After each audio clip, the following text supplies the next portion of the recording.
Bitcoin briefly surging to a new record high as investors bet that Donald Trump will deliver on his pro-crypto promises, especially with a Republican-controlled Senate behind him and after getting more than $25 million from crypto donors. Now, in terms of the market outlook, multiple analysts are expecting Bitcoin will hit $100,000 before Trump's inauguration, especially if he delivers on promises like launching a strategic national crypto stockpile with the $15 billion worth of Bitcoin that it already has on its books from asset seizures. And Scott, Bitcoin now up 68% year to date after briefly hitting that new all-time high overnight.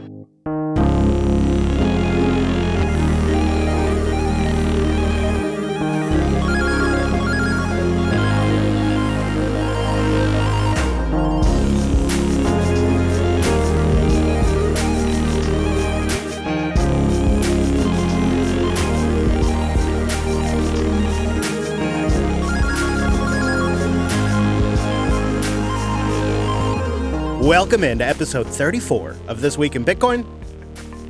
My name is Chris. Boy, Bitcoin sure had a great night, didn't it? It's having a great day, too. I've been following Bitcoin longer than two of my children have been alive, at least. And I can't believe how good the old coin's doing and what I'm seeing. At a high level, America just elected the most pro-crypto Congress in history. And you can bet that's going to reverberate throughout the West. You know, we're really just entering a golden age for Bitcoin. As I record, Bitcoin just touched an all-time new high of 76,470 US greenbacks. Over $200 billion has been added to the cryptocurrency market today on Wednesday, November 6th, as I'm recording. Crypto trading at all-time highs following Trump's victory. Mackenzie Segal is tracking the moves, which have been stunning. Mackenzie, this has been one at the center of the action. Yes, it has been, Sarah. It was a big night for the digital asset industry, with all coins surging higher as Bitcoin traded above $75,000 for the first time ever. Investors are bullish that with a Republican-controlled Senate, Donald Trump will be able to swiftly deliver on his pro-crypto campaign promises. The big one, guys, is his pledge to fire SEC Chair Gary Gensler, I think it's not just that. I think they expect him to spend, too. You know, because here we are the day after the election, and the Bitcoin ETFs have seen $3.73 billion in trading volume, with BlackRock accounting for over half of that just today. Bloomberg analysts also categorize the last 15 days of inflows as, quote, extreme.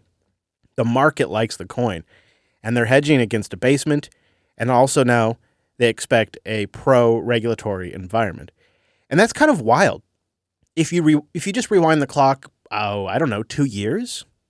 You know, when FTX collapsed and SBF's schemes were all laid bare, Bitcoin and crypto were politically toxic. They were on the ropes. Operation Choke Point 2.0 was kicked into high gear. Nobody was standing in the way now. The industry in the U.S. in particular was looking at leaving. It was really, really bad. But now, here we are just a few years later, and crypto's kind of the star of the election ball, if you will. Every politician has to think about how they're going to court this industry now. Because if they don't, they're probably going to lose an election in most cases. Betting against Bitcoin is no longer a viable stance in American politics. And it means they also have to think about the holders of Bitcoin as well. The money from the crypto industry is not going away just because this election ended. Hi, to discuss it all. And I'm looking at standwithcrypto.org. This is where Fair Shake, the big crypto money, really came into congressional races across the country, in addition to watching the president. In the House of Representatives, guys, 253 pro-crypto candidates were elected, as opposed to 115 anti-crypto, 16 pro-crypto for the Senate, 12 for the anti-crypto. So 16 pro, 12 non for the Senate. Part of Senate. I've already here. lost track. It's an overwhelming push for crypto, is what I'm saying. Yeah. Ultimately, how does this make a difference? There's a lot at stake in Congress, actually. There was a lot of money at stake. 180 million was given to the Fair Shake super PAC, coming from various members of crypto elite and crypto billionaires. But I think what they're at pains to say is this was non-partisan. They didn't want to take a particular view on whether it's Democratic or indeed Republican. It was whether or not you were pro-crypto or not. So for them, the key key win was Sherrod Brown. Yes, he happens to be a Democrat. He's ousted over a course in that particular race in Ohio. He was on the banking committee in the Senate, and he was fervently against crypto. So a new crypto supporter comes in. What does this mean? Oh, yes, Brown. Brown was the head of Operation Chokepoint 2.0 in the Senate, the key person. So a lot of money was spent there. A couple of particular candidates were either targeted or they were particularly supported. And the result is that the crypto industry made a huge impact. I mean, we're talking $140 million spent. And Fairshake, who you heard them mention there, is one of these PACs. They're already in the process of securing nearly $80 million just now. It's probably going to be more than this for the 2026 midterms. So they're not done. They are a permanent fixture of American politics.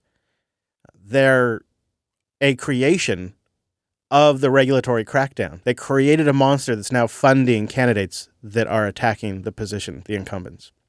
So it's a historic moment for Bitcoin. Bitcoin was front and center for this election. And now I think the question that's probably on a lot of our minds is, how serious was Trump about his Bitcoin promises?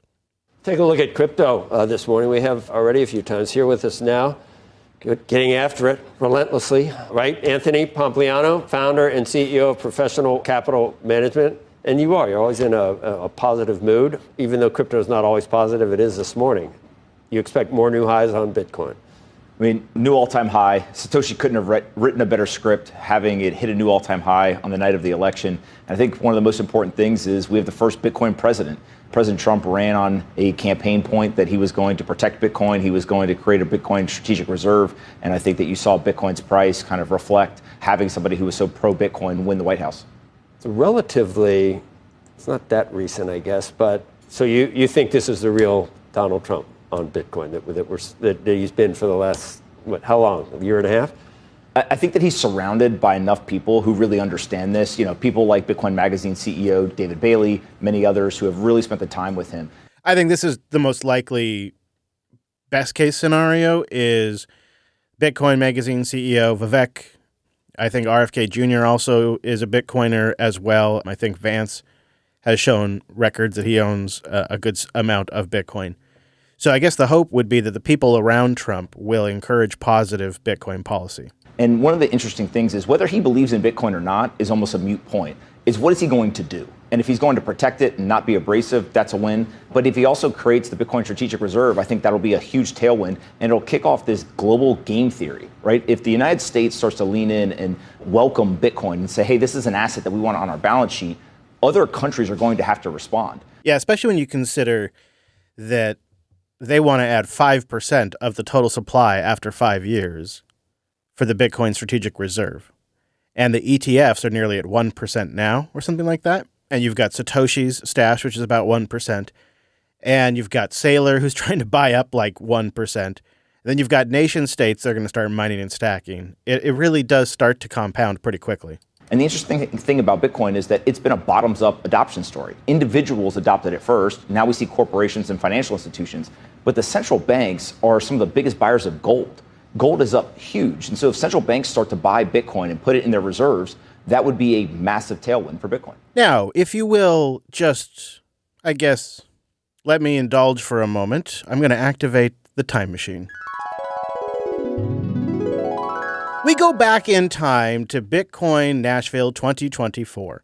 President Trump was on stage, which we'll talk about more in a moment, and while he was up there, he promised this Bitcoin reserve, and he said one of the ways they would fund it, if you'll recall, was by keeping the existing Bitcoin the U.S. government has already seized. After that, Senator Lummis came up on stage, and she revealed her strategic Bitcoin reserve bill. This is where the details are, because the actual groundwork is going to happen in the Senate, not in the White House.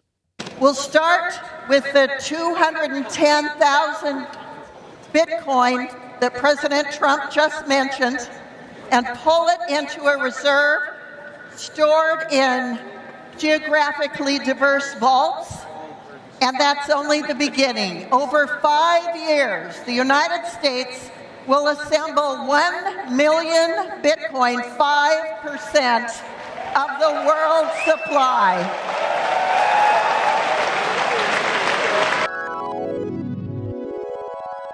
All right, now we're back in the present. Yeah, so 200,000 Bitcoin per year over 5 years to get to a total supply of 1 million. Just going by today's prices, and of course, if they started doing this, the price would be more. But by going just with what we have now, $76 billion worth of Bitcoin is what would go into that strategic reserve. And of course, once that amount is locked up, well, it just makes the asset more scarce, and it just makes the price go up. So that's interesting, just that it doesn't actually depend on Trump to execute this. It depends on Senator Lummis and her allies in the Senate and perhaps in the House to formulate law that could make it to Trump's desk. And now that he has come on the record multiple times saying that he would support something like that, it's really just on him not to veto it. All right, let's talk about Trump's promises.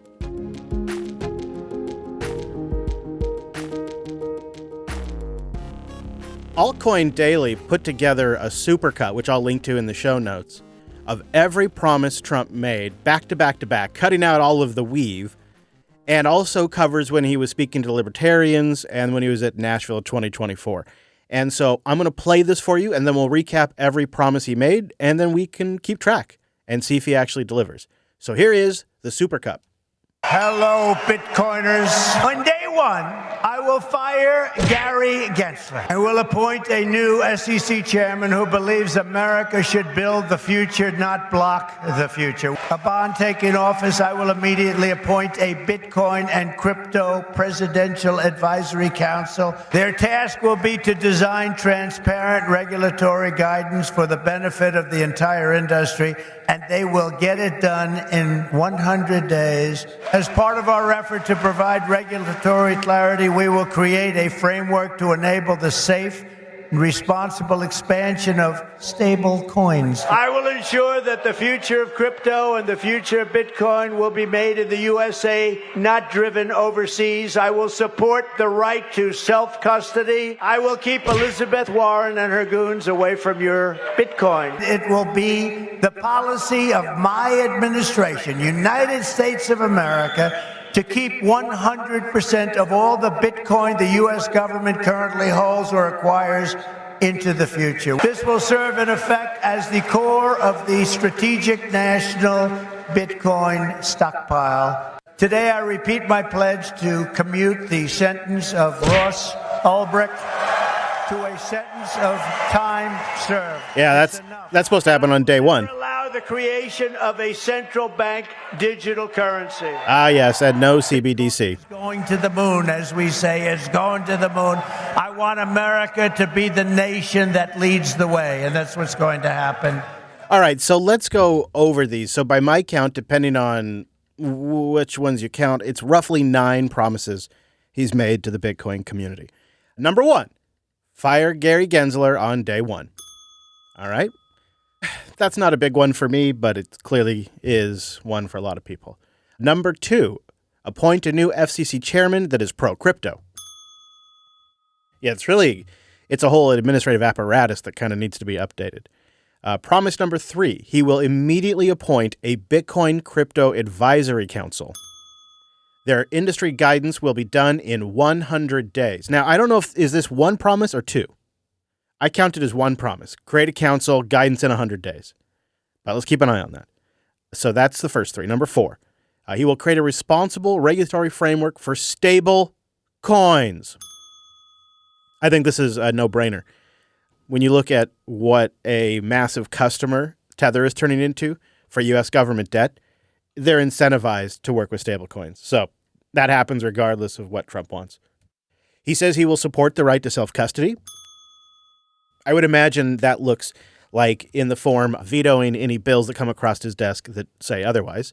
He says he will, quote, keep Liz Warren and her goons away from your Bitcoin.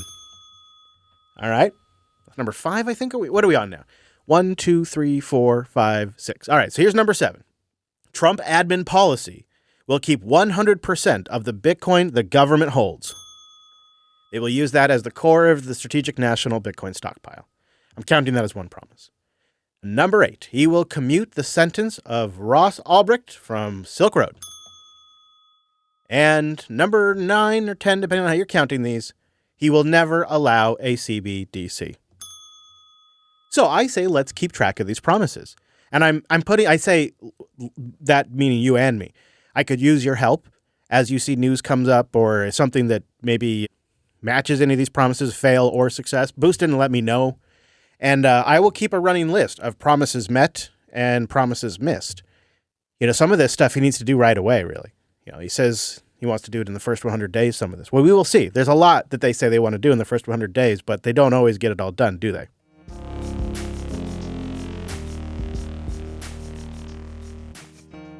But it does seem like we could be entering a golden age of Bitcoin where savvy investors, large institutions, individual holders, and nation states seem to see value in Bitcoin, especially when you see the papers that have come out from the ECB, from the Minneapolis Fed, from the Microsoft shareholders, and others that say Bitcoin is the best hedge against debasement. It seems like a consensus is building there. And that safe haven view that so many of us Bitcoiners have been waiting for the rest of the world to come around to is happening. And Bitwise's CIO is a pretty sharp guy.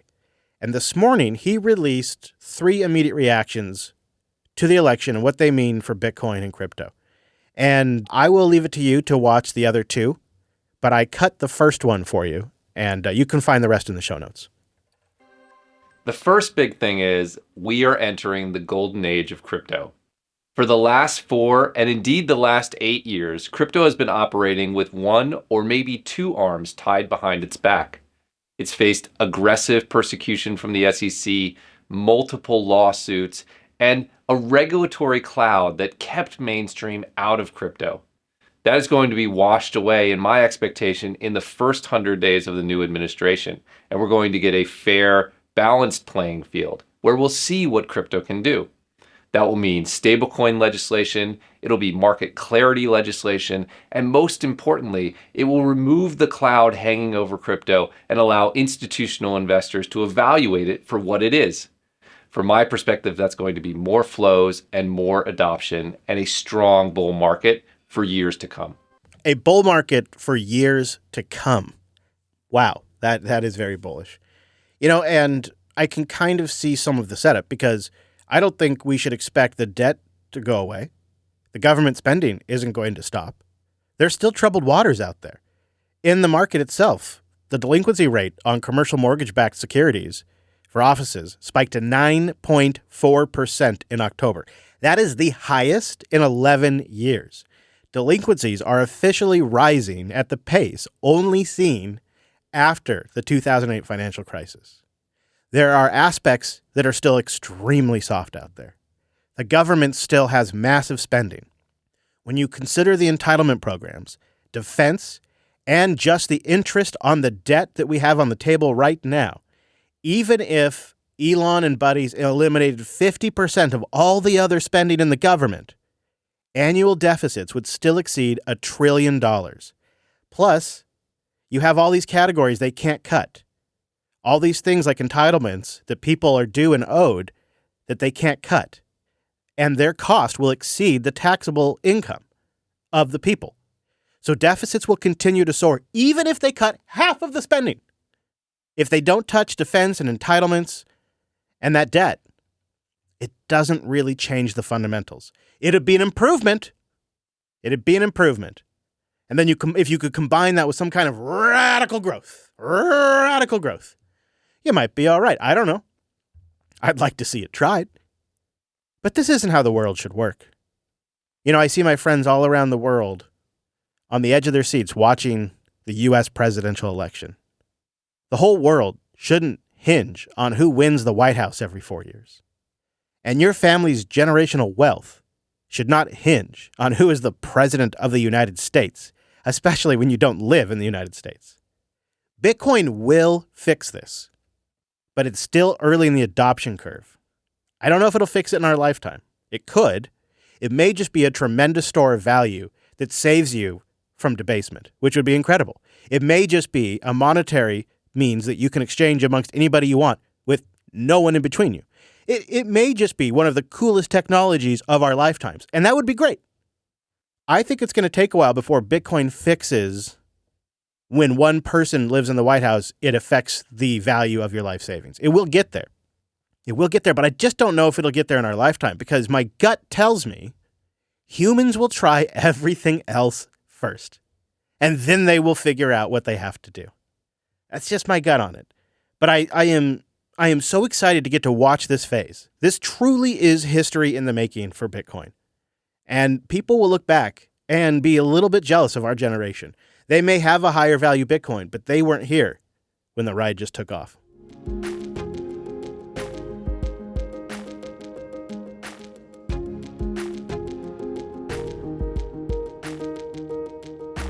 Okay, so I got a question. What's your tolerance for price talk in a weekly news podcast? Because there is a possibility when and if the number goes up for a while, extended period of time, that's probably going to be one of the top stories.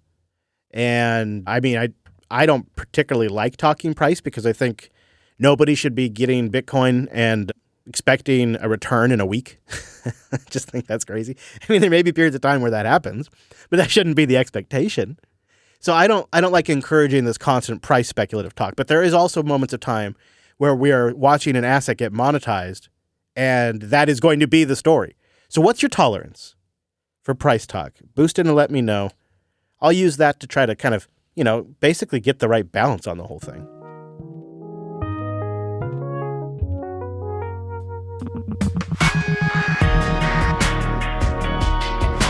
All right, we got a lot more. We got your boost, we got some project updates, a final clip of the week, and more. Before we go any further, I want to tell you some ways you can support the show. If you want to buy, stack, hodl some Bitcoin, River's the company to do it here in the States. A Bitcoin-only company with the best infrastructure, proof of reserves, great interface, great app, and you can withdraw over Lightning. So you have a private option for withdrawing. So that's if you want to stack sats. If you want to spend sats, thebitcoincompany.com. Use the promo code Jupiter. I have links to both these in the show notes to support the show. They got gift cards for basically every company out there. Your sats go from Lightning to gift card in seconds, and you can log in using the Lightning Network, so you don't even have to create a user account. It's pretty sweet. That's thebitcoincompany.com. Promo code Jupiter. Using those supports the show.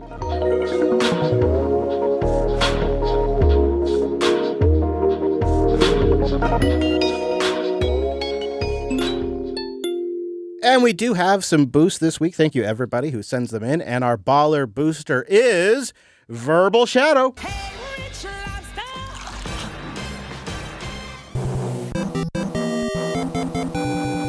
Okay, here we go. It's 5 boosts, everybody. So Chris gets a lecture. Number 1, Hive is part of your tech stack. You should have investigated already, but because it's an altcoin, you've refused.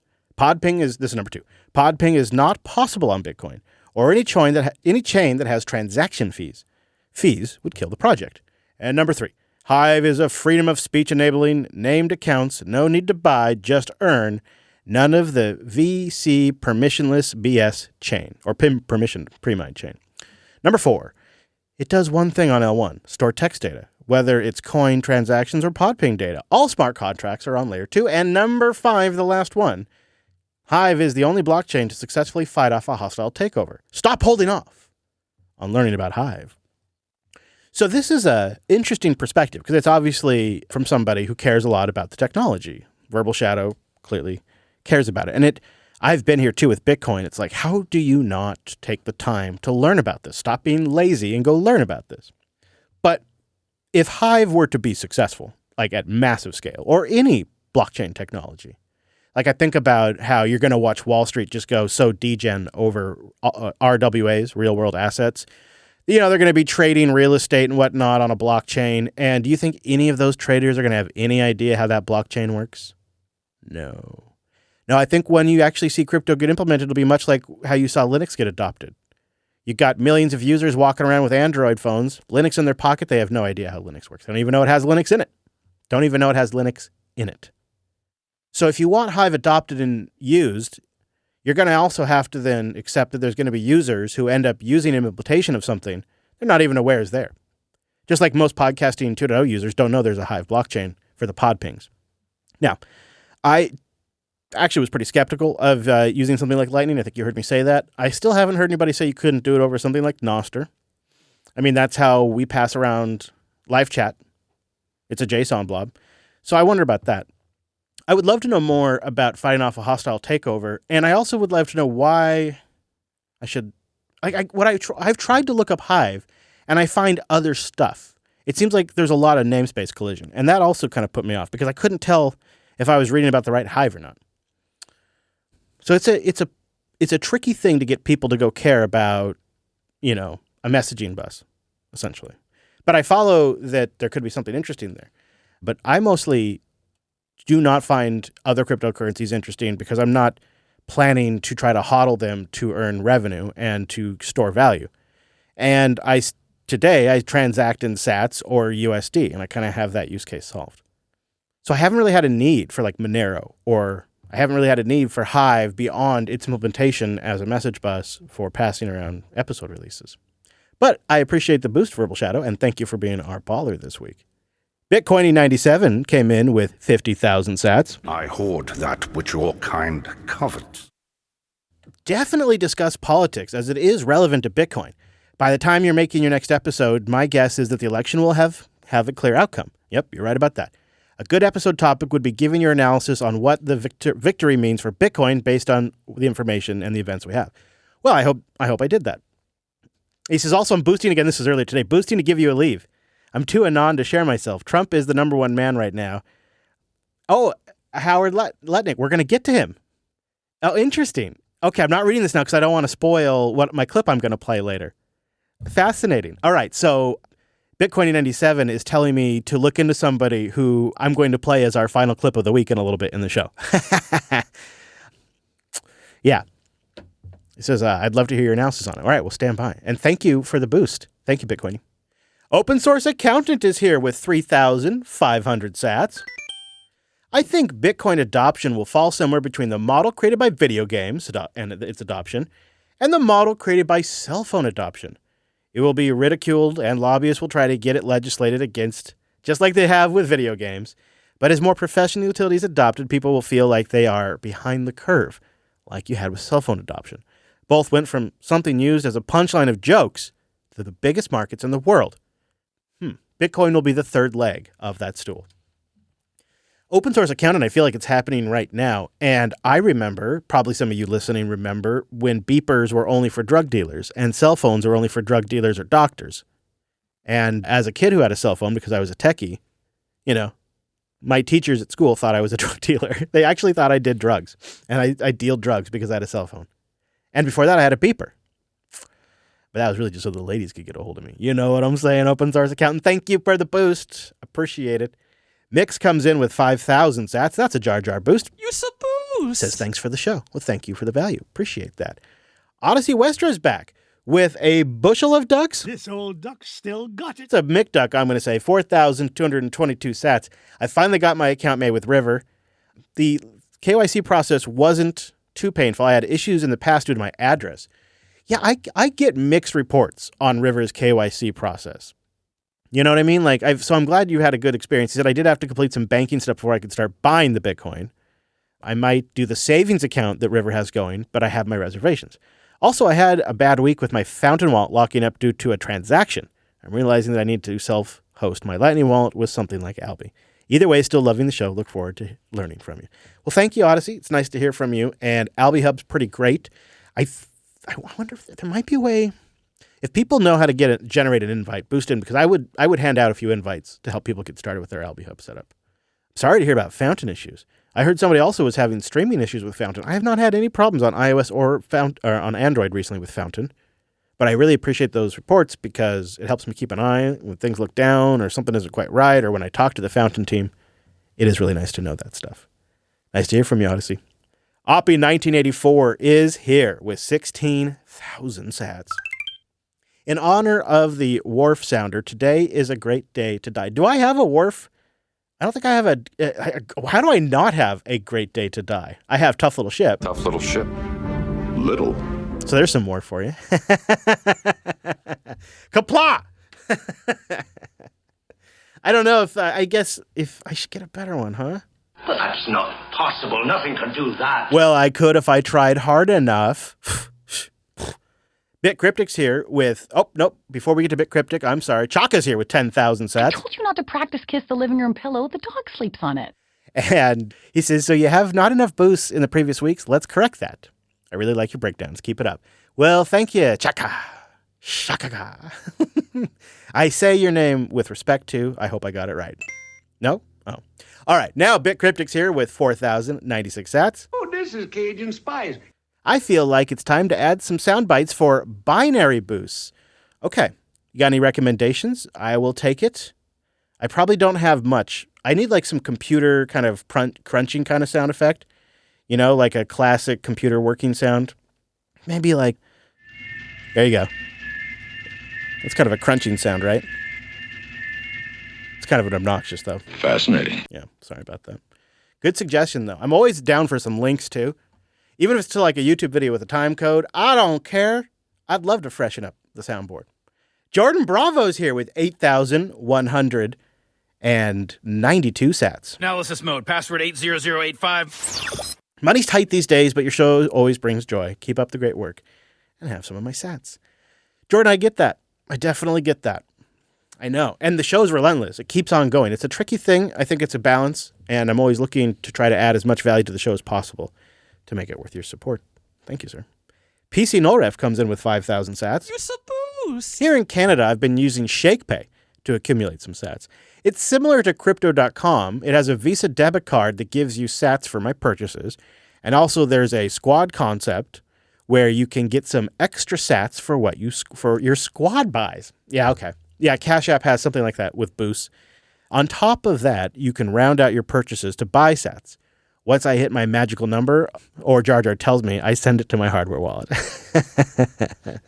You're supposed. Everything's under control. Yeah, so I've been experimenting with Fold. I haven't really talked about it on the show because I wanted to try it for quite a while. Here in the States, Fold offers a debit card that you get sats back on your purchases, and they also offer ACH bill pay, and you get sats back on your bills. And so, like for me, you know, you got monthly bills you got to pay anyways. You might as well get 1,000 sats or something. It's not going to make you rich, but you know, after a few months, I probably have about 30,000 sats in rewards that I've stacked, and that's kind of nice. You know, I was just going to spend that money anyways. So there's a few things out there. If anybody else has any tricks for stacking sats with purchases, boost them in. Thank you, Nolref. Appreciate that. Withers comes in with 14,001 sats. Everything's under control. This is the way. Hey, Chris, just caught up with all of the episodes after a bit of a delay, switching over from the Bitcoin Dad pod. I miss our Bitcoin Dad, but I'm loving the new show, and I hope the Dad's doing well. I did hear from him recently. I think he is doing well. I'm excited at both DCAing and getting Bitcoin interest on my fiat tokens on River, but again, I got shut down for living in New York. What are my New York neighbors using for their easy KYC sats? That isn't Coinbase. Man, New York needs to get its crap together. Washington has a few things that make it really tricky as well. It's not as bad as New York, so I really feel your pain. Washington restricts things to individuals, but if you have a business, you can get around some of it. But they almost went as bad as New York. That's rough, Withers. If anybody has any advice for how Withers can get sats that isn't Coinbase in New York, please send it in. Got a suggestion for the newbie corner, too. I'd love to understand cold cards, specifically the benefit over running something like Sparrow on an SBC, only turned on for transfers. And I'd like to hear your recommendations. Okay, I will add that to the list. You know, what it really comes down to is making sure that nobody spends your coins without particularly careful precautions taken, intentional precautions taken. And you can operate Sparrow with a cold card just about every way you always would, except when it comes to send sats. Cold card, I'll write that down because that could be particularly, where's my pen? Oh, I'm always supposed to have a podcast pen. I cleaned up and I lost my podcast pen. I hope I don't forget, because I think the cold card could be a particularly good one for a holiday special. But in the meantime, self-custody, even without cold storage, on a machine that you have disconnected regularly, that you have storage that you trust is better than leaving it on the exchange? It's a good question, Withers. Thank you. Grounded Grid comes in with 2,600 sats. Made it most of the way through the podcast and realized my streaming was off. I just want to say thanks for the great, informative show. I like the episodes longer. Newbie Corners are great, and the stats at the end of the show are a great way to wrap up. Don't feel like you need to read this. Well, I just did. Grounded. Thank you very much. Really appreciate that. Wine Eagle's here with 3,500 sats, but no message. No message, but I appreciate that. Wine Eagle, I think it's probably you. We were talking about, you provoked the Hive conversation before? Or is this a new Wine Eagle? I don't know, but it's nice to get the boost. Thank you for the value. And Anonymous came in with a Spaceballs boost, 12,345 sats. So the combination is 1, 2, 3, 4, 5. Keep pushing for and investigating open source podcasting with value for value. I hear you, brother. Boost! Yes, I agree. Super important. Podcasting is a uniquely decentralized, dispersed technology, right? There's no YouTube of podcasting. Companies are trying, but they haven't been successful yet. And if I have anything to say about it, they never will be. Ace Ackerman comes in with 3,333 sats. You're doing a good job. Value for value, lucky 33. Thank you, Ace. Appreciate that a lot. Okay, there we go. That brings us to the end of everybody who boosted above 2,000 sats. I did get a few below, but I don't read those for time purposes, but I do keep them, and I read them off air and keep them in the show doc forever. And I appreciate them. There's some good ones in there. So we had a pretty decent showing. We had 37 of you stream as you listen. So you streamers out there collectively stacked 40,341 sats for the show. When you combine that with a nice healthy amount of boosters, we had 18 boosters, we stacked a grand total of 283,330 sats.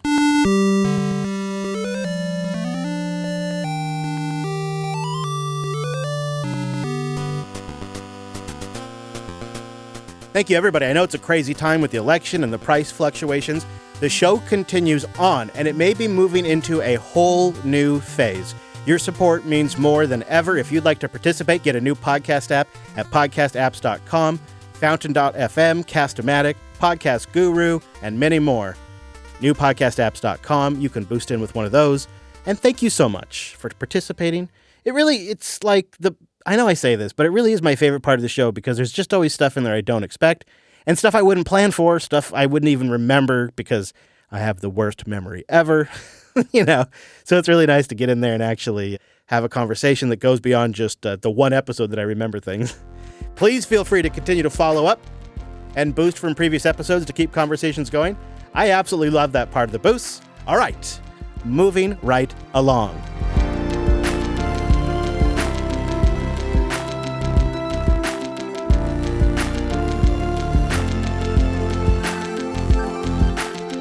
Well, we have just a couple of project updates for you, but this first one's a big one. Bolts.exchange, which is one of the best resources for the Bitcoin community out there, has just rolled out Bolt 12 support. Now, this is huge because it's an open source application as well as a fantastic service, Boltz, BOLTZ.exchange, where you can swap from Lightning to Liquid or on-chain and all in between. And they have a new CLN Hold Invoice plugin for the backend that has been rebuilt in Rust. And they have what they call flexible chain swap amounts with automatic renegotiations when things are over or underfunded. They now support any chain swap amount. And you can now use Bolt 12 to do invoice payments in submarine swaps. And has a whole new API endpoint for invoices. So with Bolt 12, you get reusable payment requests, enhanced receiver privacy, huge right there, and stronger censorship resistance. Bolt 12 is a big deal. I'll put a link in the show notes if you want to learn more, or you can go to bolt12.org, BOLT12.org. So if you need to get on-chain sats into Lightning, or you've accumulated sats in Lightning, you want to get them on Change, or you want to experiment with Liquid, BOLTZ.exchange. No affiliation with the show. It's a service I use. I think they're really, really great. And to see them add Bolt 12 support, well, that's just fantastic. Strike has launched automatic withdrawals. Another great way to get your Bitcoin is the Strike app. Another Bitcoin-only company with a diehard Bitcoiner behind it. And now they've introduced auto withdrawal. So you just simply DCA with their super low prices, and then you set a desired amount, and your stack will automatically be transferred to your Bitcoin address within 24 hours. Now, why within 24 hours? They're batching here, and they're batching for low fees, but I think that means there's no withdrawal fees for you. So that's pretty sweet. And so you just set it and forget it, and it'll just accumulate, and then when you reach a threshold, it will deposit into a Bitcoin address for you. If it were me, I might have that move into a liquid account, and then from there, I might move it to my cold storage. But it's really nice to see Strike add these kinds of features. I think River has something like that, and Swan as well. And I'm not sure if there's others. If you know one out there that does, please feel free to let me know. My understanding is that's a kind of a small handful of services that do this automatic withdrawal, and that's peace of mind when you're stacking Bitcoin. And it is time now for our final clip of the week. This was what our booster was referring to. Is there's an interesting gentleman known by Howard Lutnick. And you might go Google Howard Lutnick. He is the CEO of Cantor Fitzgerald, and he's got a lot of interesting insights onto Bitcoin and building a Bitcoin business. Now, Cantor Fitzgerald, you've probably heard the name. They're pretty well known. They've been around since 1945. They're an American financial services company. They're one of the easy for me to say. They're one of the 24.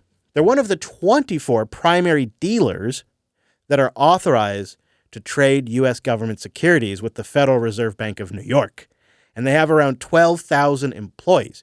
Their CEO sat down with pomp and shared his personal position and views on Bitcoin and where Bitcoin in banking is going. I have one last question for you before I let you go. How rich are you? And how much of your net worth is in Bitcoin? Because if I don't ask you, everyone will be really mad at me. If you took my stake in my public companies, which is public, and you did the public math, you'd see a couple of $1 billion. Okay. Okay. And then at least a couple of $1 billion. And then you'd have, what's Cantor worth? Yeah, I'm not saying. Okay. But things are good for me. How about that? Is that a nice way to say it? Since Cantor owns the stakes in the other companies, it's good for me. So, and I have like the percentage. You don't have to say exact number, but like, how do you think about either you or Cantor? I don't have a big enough percentage. I probably have, I can't say because then people can figure out that no, how much I have. I would say I have hundreds of millions of dollars. Okay. Okay. Hundreds and hundreds of millions of dollars exposure to Bitcoin. And it will be billions. I was going to say, so next year when you come back and we'll do this again and you'll be a Bitcoin billionaire and but you remember that model I told you. So if every time Bitcoin dips, I'm going to be the buyer. Right? Trust me, I know why you're doing the lending. It's all coming. You figured it out. Listen, you don't have to explain that one around here. So I got the 50% Bitcoin. I got the Bitcoin lending. But basically, what you're going to see is Cantor Fitzgerald is going to be the sponsor of Bitcoin into traditional finance. Mm-hmm. And so we will be the leader of it. And I'll pull out this podcast in years to come and say, see, I told you, because no one's going to remember. Of course. Right. But all the banks, after we do it and show people how to do it right, they'll all copy. Mm-hmm. And so the asset of Bitcoin will just, as it becomes more accepted, it will become more valuable.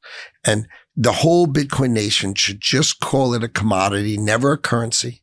Mm-hmm. Just call it a commodity. Because if it's a currency, you're attacking the politicians of the country, mm-hmm. right? You're trying to replace my currency with yours. Mm-hmm. But if you say, hey, I'm just oil, I'm just gold, mm-hmm. I'm just a commodity, leave me be, right? Then they'll leave you be. And that is true. And it will be why Bitcoin, which is rare and is special, will become ever more rare, as we both know, mm-hmm. ever more valuable over time. It'll be financed just like gold is, right? Gold is, it's not like super financeable, but it's financeable. Oil, mm-hmm. it's not super financeable, mm-hmm. but it's financeable, right? Bitcoin will be financeable. Bitcoin will be way, way, way higher, sometimes lower. You just have to have faith.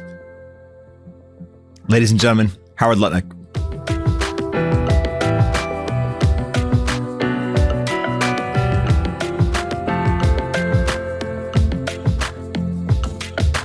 Let's take a look at the state of the network before I get out of here. As I record, the price is currently $75,700.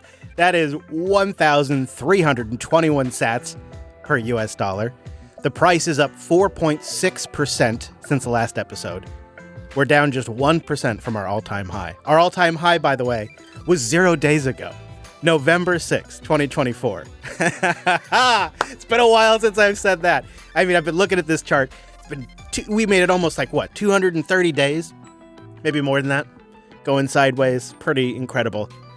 As the episode wraps up, we are at block height, 869,184. The state of the Bitcoin network is strong. Thank you so much for joining me. Links to what I talked about today are this week in bitcoin.show. Please do boost in with what you'd like to hear or what you thought I missed and your take on Bitcoin's future over even the next 100 days. I'd like to hear that. And I'd love for you to share this with somebody who might be getting just a little Bitcoin curious and maybe another friend in the Jupiter Broadcasting community as well. Now, I do think one of the greatest innovations in recent Bitcoin history has been the ability to boost music. And of course, podcasts. And so that's why every episode I try to feature a value for value artist.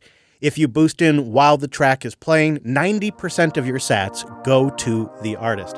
And this week, I'm leaving you with one of my all-time favorites. It's One Night by Daddy Nat.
Talk to me, baby.